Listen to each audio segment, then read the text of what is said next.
So I noticed the sign out front no longer says Welcome Bob and Sandy Williams. Something I need to know? Now it's count your blessings, not your problems, and I'm wondering where I fit in that sign then. Be turning to 2 Corinthians, please. Our lesson today is based on 2 Corinthians chapter 5 and verse 7. That is that great little verse that says we walk by faith, not by sight. For instance, if you look outside today, you might think it's raining sometimes, but it's not. The weatherman says it's not raining today, so let's walk by faith and not by sight, and just we'll ignore the rain somehow. But actually in the previous chapter, in chapter 4, Paul talks about the difficulties that he and others experienced in trying to live the Christian life in the midst of a very un-Christian world. And I want us to see that because that kind of provides the context for what Paul would then say in chapter 5 and verse 7. Look at chapter 4, 2 Corinthians 4, look first at verse 8 through 10. Paul says, we are afflicted in every way, but not crushed. He says we're perplexed, but not despairing, persecuted, but not forsaken, struck down, but not destroyed, always carrying about in the body the dying of Jesus, that the life of Jesus also may be manifested in our body. Do you see the good attitude there? Yes, we are persecuted, but we're not forsaken. Look on down at the end of the chapter, verse 16 through 18. Now, you and I understand the life that Paul lived and the kind of circumstances he had in his life. The challenges that he had, and challenges is a very nice word there, because you and I know he went through some very difficult times. But look at his attitude here in verse 16. Therefore we do not lose heart, but though our outer man is decaying, yet our inner man is being renewed day by day. For momentary light affliction. And I don't think I can ever read that without commenting, because I would never think of Paul's life as momentary light affliction. But apparently Paul did.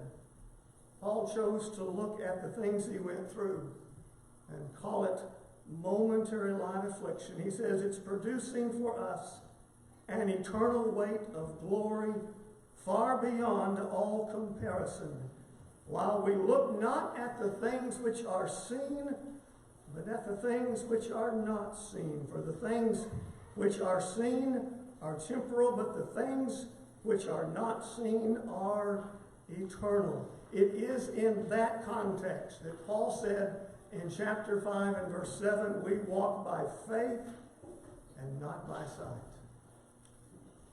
In our class on Enoch, now in the auditorium here, Sunday mornings, we recently talked about 1 John 1 and verse 7, where John talks about walking in the light as opposed to walking in darkness. Well, here Paul speaks of another contrast in ways that we would choose to live life. There is a big difference between walking by faith and walking by sight. And this morning I want to illustrate this difference by looking at a story from the Old Testament, a story with which many of us are quite familiar. Be turning to the Old Testament book of Numbers, please. And we're going to begin in chapter 13. Numbers chapter 13, the people of Israel have been set free from their bondage to Pharaoh. They have left with all of their possessions. They're headed for Canaan.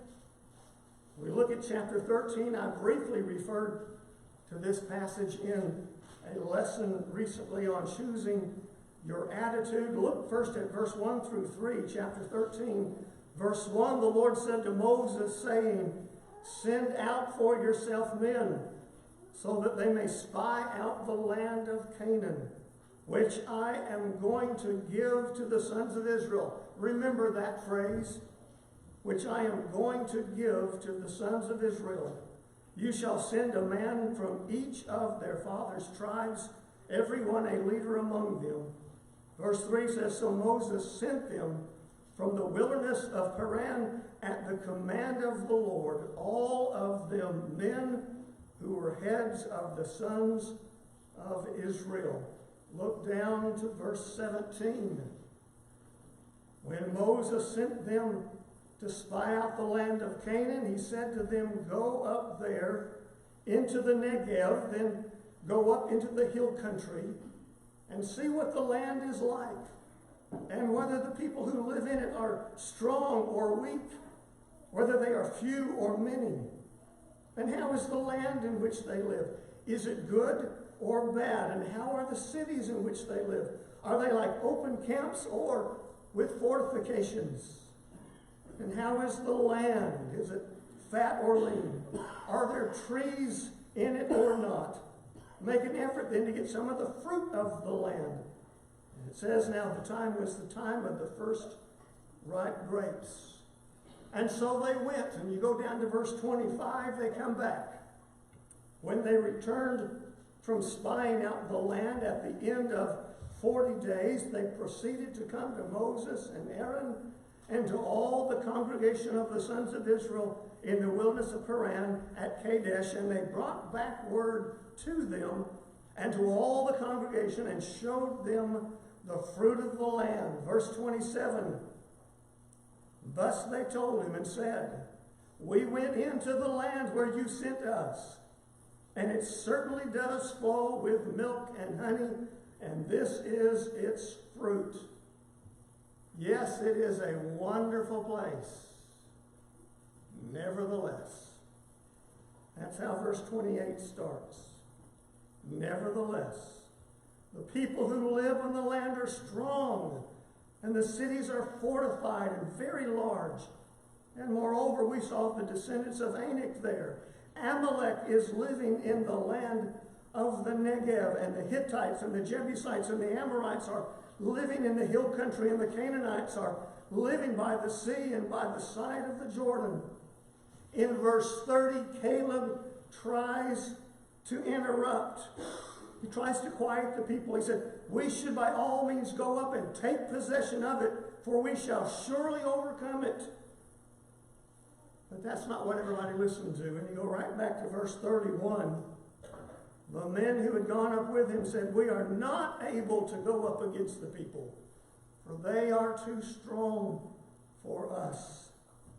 So they gave out to the sons of Israel a bad report of the land which they had spied out, saying, The land through which we have gone, in spying it out, is a land that devours its inhabitants. And all the people whom we saw in it are men of great size. And there also we saw the Nephilim. The sons of Anak are part of the Nephilim, it says. And we became like grasshoppers in our own sight, and so we were in their sight. They're just too big for us. There's nothing we can do. It looks like a nice place, but there's no way we could ever overcome those people. And what you have just seen is an illustration of walking by sight. God had told them, I'm going to give you this land. You are going to succeed. You are going to win. With my help, you will be fine. But they were walking by sight. And they were only concerned with what they saw with their eyes. And they didn't like what they saw. They saw big people, fortified cities. This is just not going to work out. There's no way we can do it.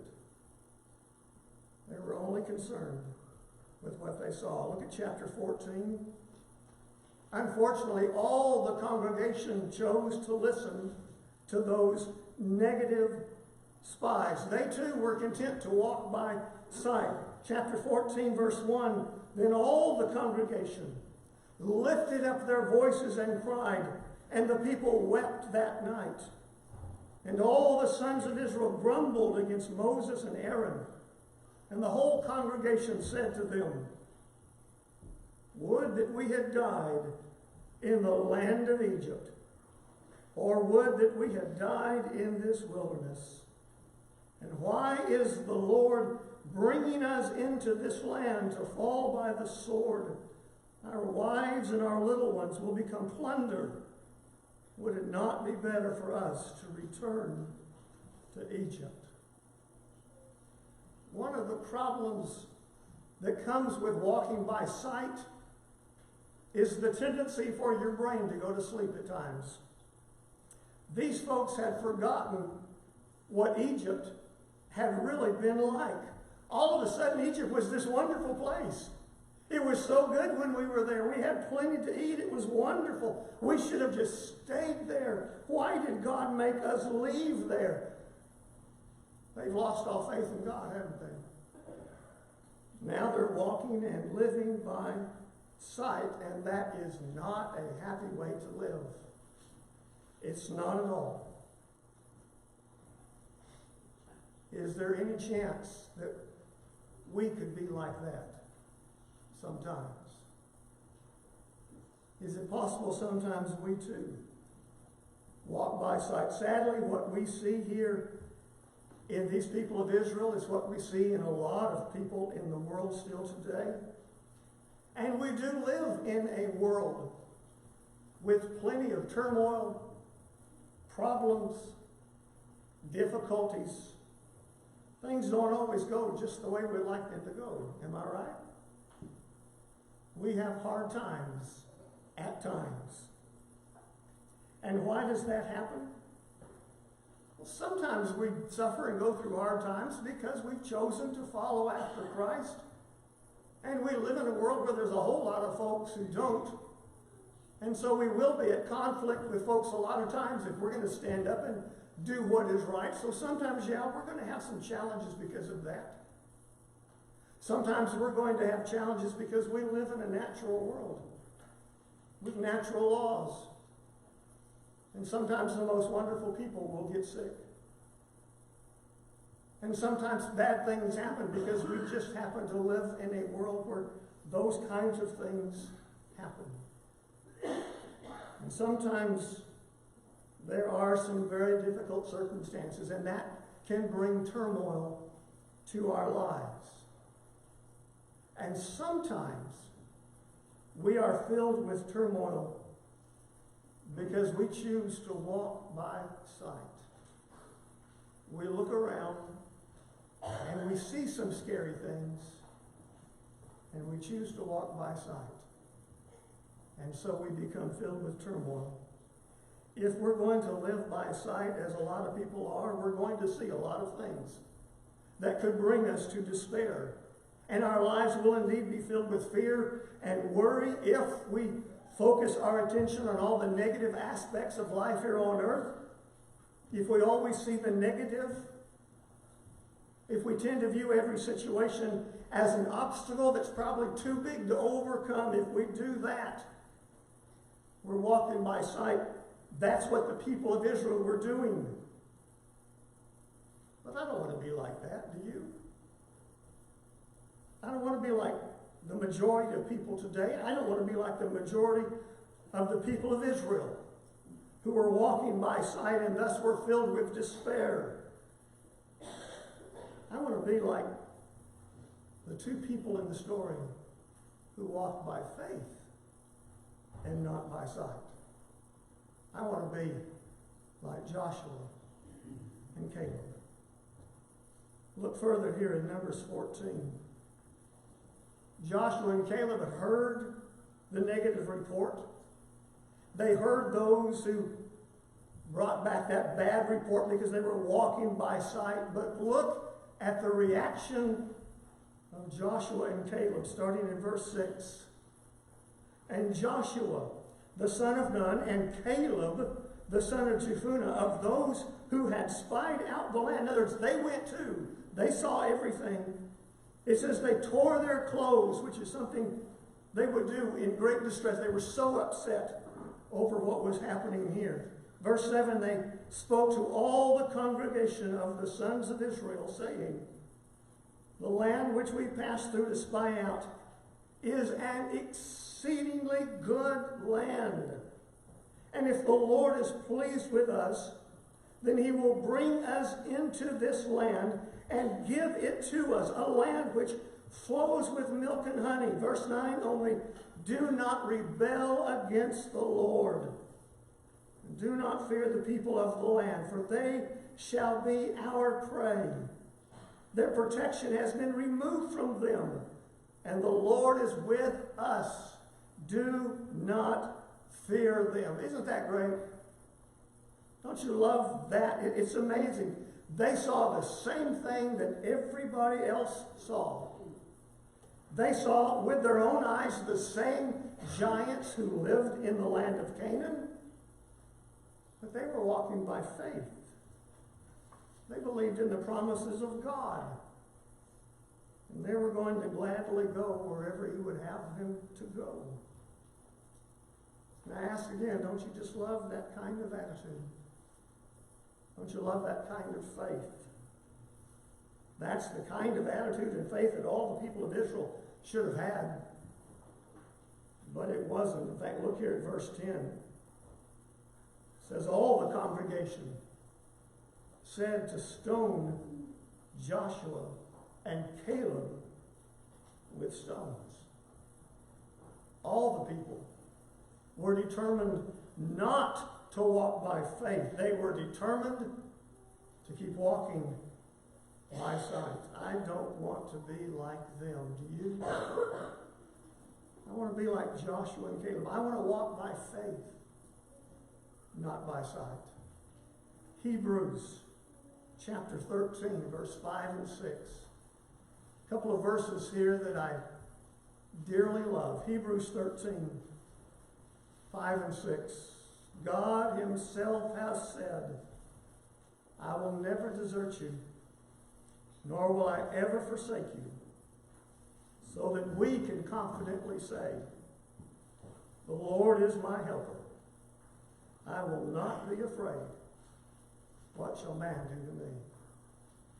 You like that verse? Those two verses, I'll never desert you, nor will I ever forsake you.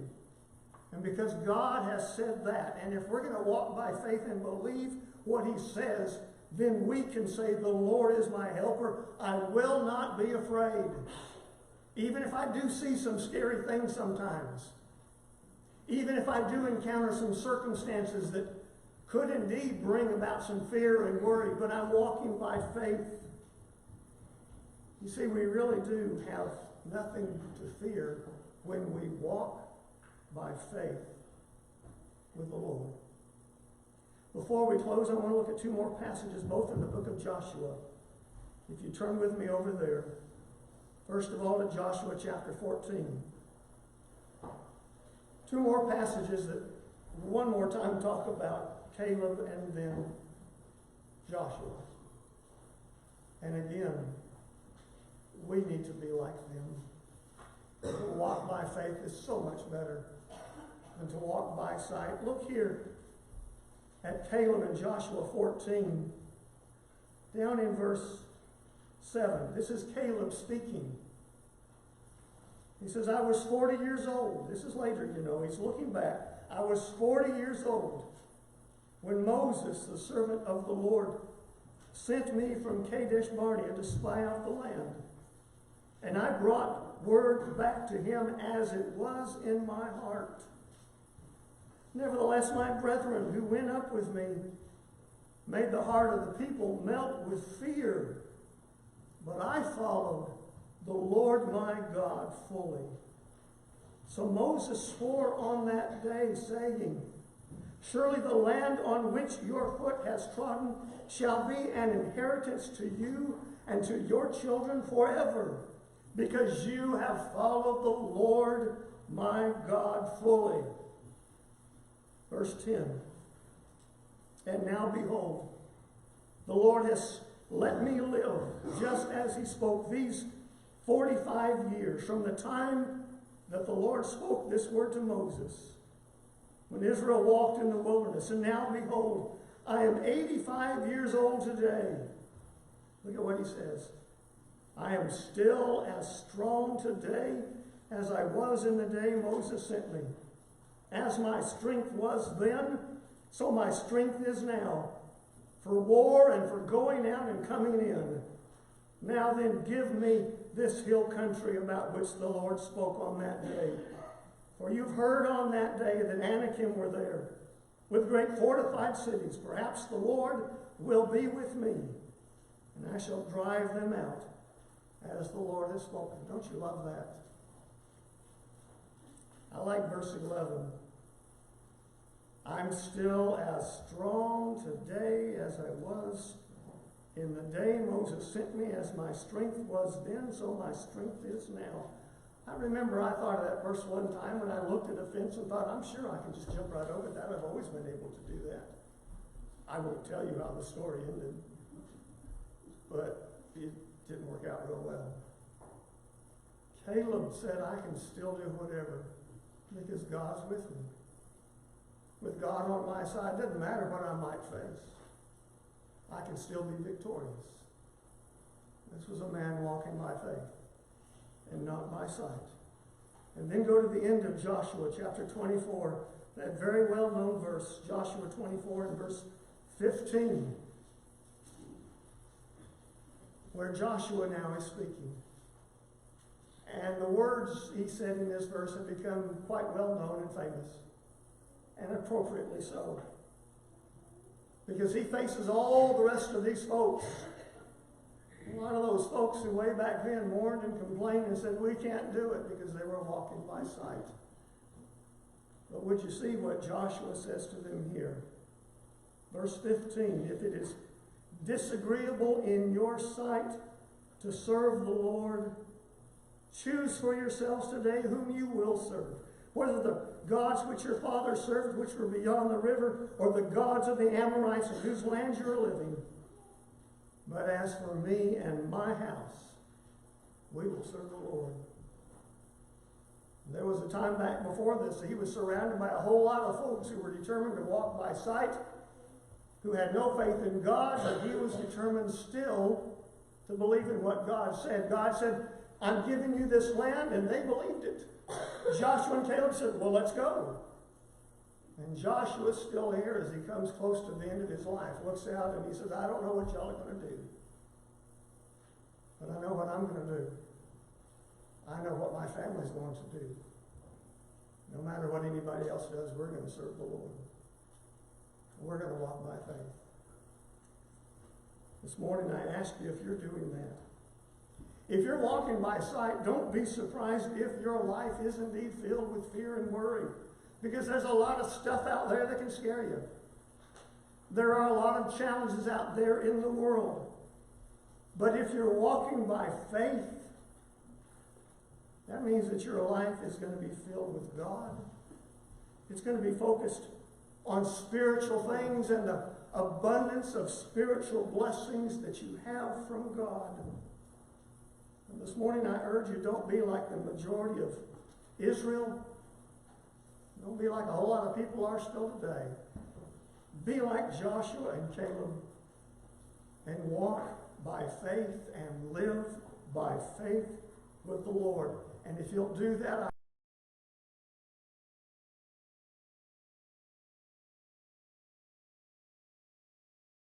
I say you'll never have any adverse circumstances. I said if you walk by faith, your life will still be filled with peace and joy and love and hope.